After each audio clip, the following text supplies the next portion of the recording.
Isabel, there's a new poll out by YouGov, just about the biggest polling outfit out there.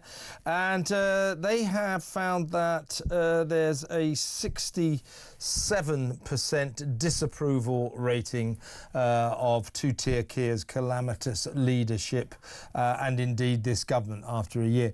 What I'm fascinated by in this poll is who are the 13%, the 13% who approve of Labour's first year. Who are these people? They must be members of the Labour Party or something.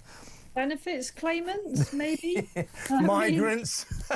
Yeah, well, precisely that. And I'm afraid people on the hard left, I suppose it's the same with any political, the sort of very ideological side of any political movement, find it very, very difficult to accept when their own side of things is failing and failing catastrophically, and they just refuse to believe it and think all is fine. I mean, no one sensibly could describe the last year as a roaring success. Do you remember all that?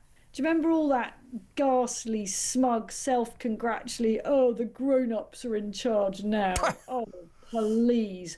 Is that the grown-ups that were crying at PMQ? Yeah, grown-ups don't cry like little girls, do they? It has been an absolute unmitigated disaster. None of us could have predicted that it would be this bad. In fact, I welcomed a change of government. I'd never have welcomed a left-wing government under any other circumstances. But the last lot was so dire that I thought, well, at least this is, it's a fresh lot. Maybe they'll do some things differently. I think that previous Labour governments have done some quite good things. But I'm struggling to think of anything that this lot have done. And, reading Keir Starmer's 1 year in interviews, keeps on saying and being let away with saying by interviewers that he's proud of all the achievements. What achievements? What? I mean, what's he going to cite? That he's apparently shaved a few numbers off the unbelievably unacceptable NHS waiting list. So what? It's actually 6.5 million instead of 7 that are waiting for, in some cases, literally years for operations. This doesn't happen in other countries, folks. I know, and you know how they're getting the waiting list down. They're telling people, oh, your appointment is now on next Thursday. So they take them off the waiting list, and then come next Wednesday, they get another call to say, oh, sorry, your appointment's cancelled. So there's a lot of people saying, yeah, they took me off the waiting list for a week, and then they cancelled my next appointment. That's what they're doing. They're fiddling the figures. So not even their alleged achievements on hospital waiting lists can be taken seriously. Now, Sir John Curtis, the guru of polling, he said that Starmer, I'm using his quotes here, was never especially popular, and that the public still don't know what he stands for. And I think that's, in politics, you know this, you've been around the political scene for a long time. When you look at your leaders, your prime ministers, your top cabinet ministers, your chancellors, you look for meaning. What is this guy about? What is it he wants to do? What are his policies? You look at Keir Starmer, what do you see? A straw in the wind. You don't like my opinions? I've got others. The guy is a hollow man. He's a jellyfish. There's nothing to him.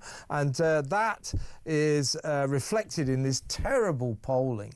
And by the way, this poll was conducted after sobbing Rachel in the Commons last week. That didn't go down at all well. We discussed this last week. On a human level, I felt sorry for her.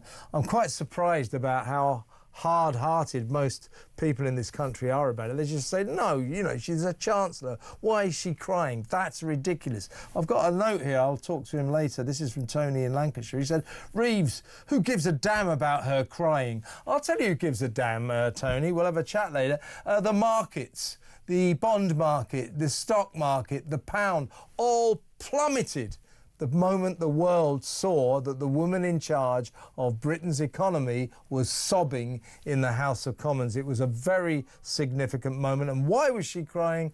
Why is Keir Starmer effectively crying? It's because of last week's welfare bill catastrophe, where they were supposed to save £5 billion. Left-wingers stopped them doing that. This is £5 billion off our grotesque £300 billion benefits bill every year. They didn't take thanks to the lefties on the backbenchers, they didn't take a single penny off in the end. In fact, they raised our benefits bill by £100 million. That is one of the reasons why they're so unpopular. And since then, it has emerged, you know, PIP. What is it? Personal independence payment. Personal independence payment. It has emerged, bearing in mind now that our government is doing nothing about this. They're going to continue at this rate.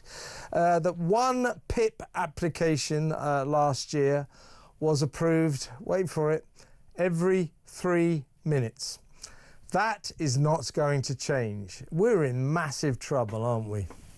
We really are in massive trouble. And, you know, I think that we've been beleaguered, you know, beset by prime ministers in a way of a very similar ilk to Keir Starmer. I mean, I do think he is probably the worst, but we've had a succession of prime ministers that it is hard to know what they've stood for. You know, it's sort of managerial, really, at best. Someone asked me today, you know, what if Boris Johnson comes back? I mean, apparently the Tories are heartened by some internal private polling that suggests that, you know, if Boris comes back, that could make a difference to the Tories' fortunes.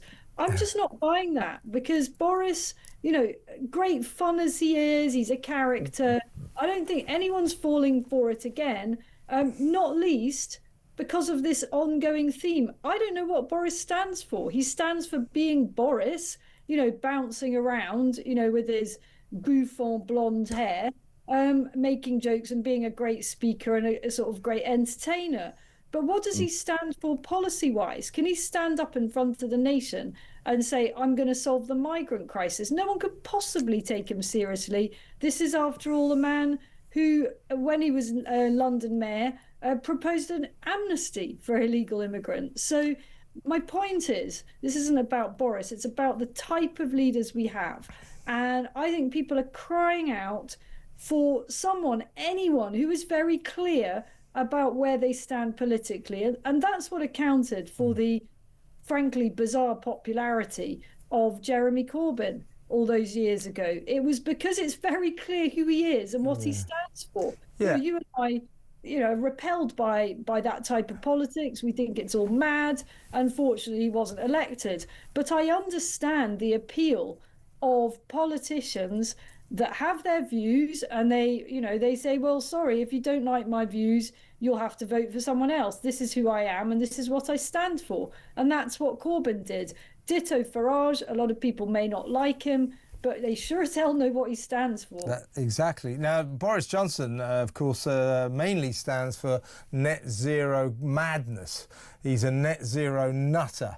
So that wasn't very conservative, if you ask me. And he wrote at the weekend, what did you make of it? He wrote at the weekend that what the Tories should do, he's still banging the Tory drum.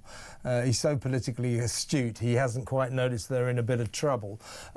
He said the way forward for the Tories, what they should do about reform and Nigel Farage, they should just completely ignore them. I don't think that would be particularly successful, do you? We can see just how well that's working in the House of Commons today, where they did the precise opposite. You know, this was extraordinary footage where Nigel Farage stood up to ask a question at Prime Minister's Questions, as he's entitled to do. And what appeared to be the entire House barracked him to such a point that when you now look at that footage again today, you will be hard put to actually hear what the Reform leader was saying and asking. It's disgraceful. Disgraceful. But what it does is it plays right into Nigel Farage's hands. Yeah, absolutely. Sarah Poshin was on last night with me, and she said, with some irritation, she said, you know, she's asked quite a few questions, very good questions if you ask me. She said she's still waiting for the first question she asked to be. She said, none of my questions have been answered. Not a single question in the House of Commons. That's the way they treat reform. Yeah. Yeah, I mean, they just don't answer the question. You know, they'll be asked something quite simple. I mean, they do it, you know, I suppose all governments do this.